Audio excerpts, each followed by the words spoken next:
Hi there, welcome to Nonsense Whisky. My name's VinPF, and on today's episode we've got an April Fool's episode. Now at the beginning of the year, one of the first videos I do in January is a run through of all the stuff I've got in my cabinet right now, stuff I've reviewed and stuff I haven't reviewed, anything that still got liquid in it basically. One of the things that I had this year was this little doozy here. Now I have brought this back from France. My mother and her partner have a holiday home in France that's absolutely beautiful. And I enjoy many holidays out there as much as I can. One time I went out there without my family. I went with my wife's family, and my mum had bought us all a little gift bag. I'll get there in a moment. One of the things that were in my gift bag was this. Now obviously my mum knows I like whiskey. She buys me many good whiskies for Christmases and birthdays and stuff like that. This one is a French-made whiskey. Now, if you don't know, the French are some of the biggest blended Scotch whisky drinkers of the world. I think the most consumed blended Scotch whisky country in the whole world.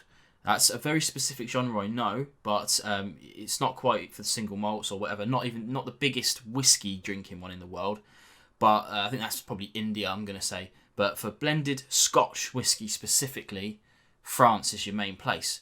And if you go there, you will get all kinds of stuff that you don't get over here.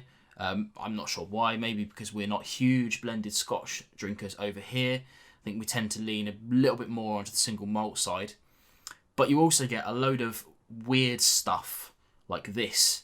Now, this is the Hampstead Rare Selection. I'm not sure why it's Hampstead Rare Selection. It's very English, but this is a very French bottle. And if you can see on the front there, it says Boisson Spiritueuse. Spiritueuse. I'm not sure about that one.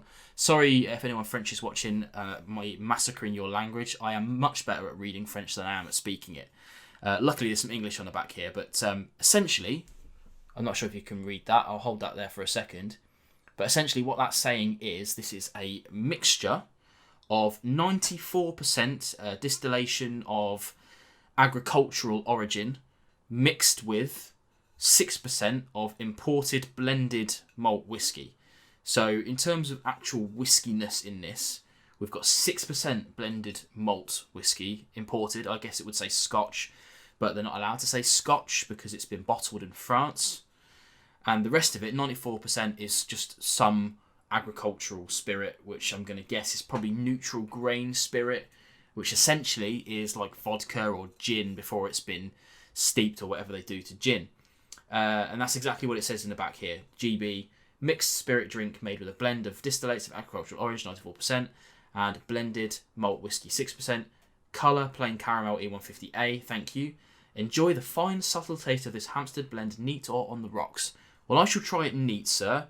I'm not a big fan of on the rocks, and it would be remiss of me to treat this any differently to any other whiskey I've tried. But in any case, yeah, that's the story behind this. Hopefully you're going to enjoy watching me drink this, because I haven't drank much of it. There's probably a good reason for that.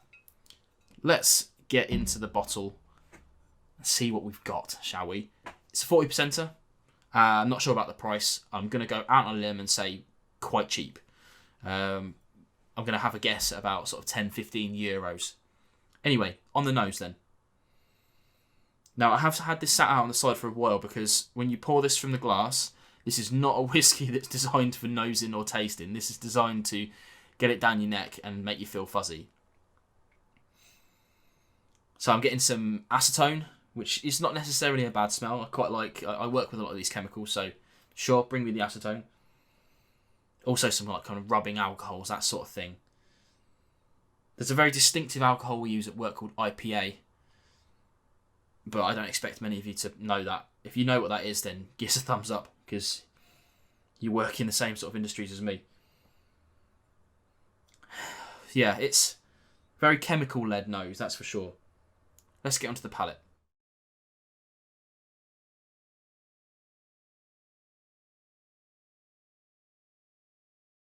So, the first bit, while you're chewing the whiskey, is not unpleasant at all. Very neutral, very light, very uncharacteristic, but certainly not bad. All of the interesting stuff happens on the back end, and it kind of does this weird crescendo where it starts out like, this is nothing I was talking about. Yeah, fine, whatever. And then as soon as you let some breath in, it like, whew. In fact, let's have another go.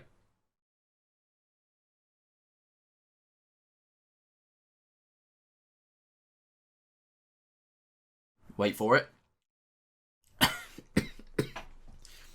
Oh, it's a big one. The thing is, can't even feel it down here. It's not even a good warming sensation. Like one of these round the campfire, dark night. Keep you nice and cozy kind of whiskies. This is 100% a drink to make you feel fuzzy whiskey. I think it's the politest way I can say it. This is. I'm glad I've got to try it for sure, and it's one of these ones I really like to bring out to people who really know their whiskey, because you can guarantee that none of them would ever pick up something like this from the shelves. I have to say I don't think I would either, but it's good to try these things sometimes. You don't always try things that you're going to like, otherwise you just focus yourself down this path, getting all serious for an April Fool's episode, but do try stuff like this. It's not actually a waste of money when you're expanding your palate, and you can always use it for a mixer or something like that. This I have to say, this is going to go on the shelf next to the White Walker that I don't touch either, along with a couple of other things, and it's perfect for that period of time when someone comes around and says, "You can have that with Coke," and I'll go, "Yeah, sure," and I'll just sort of take this into the back instead and pour that in there. There you go, you Philistine, have that sort of thing. So yeah, I hope you've enjoyed this. I do like to do these sorts of things every now and again. Someone suggested that I do this for April Fool's Day, and there you go. 4 months later, boom, there it is. April Fool's Day, whiskey, not whiskey review for you. Don't take it too seriously. It is what it is. France do some amazing stuff still, and even though they're drinking a lot of scotch, so I will try to cover them as best I can when I can. Looking forward to covering the Bren and things like that, and I've got some more Black Mountain stuff up there, although the first one wasn't that great either. It's a little bit more like this. Not in the same league, but still, you get what I'm trying to say. Happy April Fool's Day, and I'll see you again tomorrow for a proper review. So hopefully you're going to enjoy watching me watch this. You're going to